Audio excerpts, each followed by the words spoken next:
اور اب آپ کو بتائیں کہ کراچی کے ڈسٹرکٹ ایسٹ میں عام انتخابات کے حوالے سے پولنگ سامان کی ترسیل کا سلسلہ جاری ہے۔ ایکسپو سینٹر میں بڑی تعداد میں بسز، کوچز، کوسٹرز موجود ہیں۔ سیکیورٹی کے لیے پاک فوج کے دستے، رینجرز کی نفری اور پولیس کے اہلکار اور افسران بھی موجود ہیں۔ مزید کیا صورتحال ہے جانتے ہیں ٹاٹ نیوز کے نمائندے محمد بلال خان سے۔ بلال بتائیے گا ایکسپو سینٹر پر کیا صورتحال اس وقت دیکھ رہے ہیں آپ؟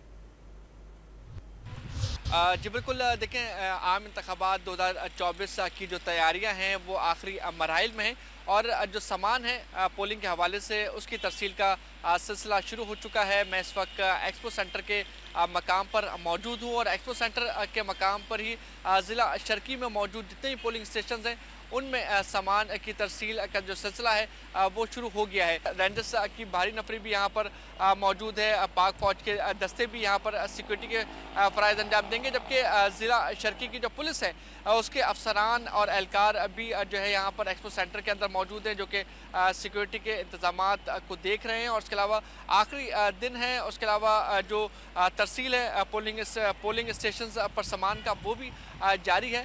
کراچی کے 7 اضلاع میں 9 ڈسپیچ سینٹرز قائم کیے گئے ہیں۔ ضلع شرقی میں یہ ایکسپو سینٹر کے مقام سے تمام تر سامان ڈسپیچ ہو رہا ہے، جبکہ اس کے علاوہ جو سینٹرل ہے اس کے بھی مختلف مقامات ہیں، وہاں سے بھی ڈسپیچ ہونے کا سلسلہ جاری ہے۔ تو 7 اضلاع میں 9 مقامات ہیں جہاں سے جو پولنگ کا سامان ہے وہ ترسیل اس کی جا رہی ہے۔ جی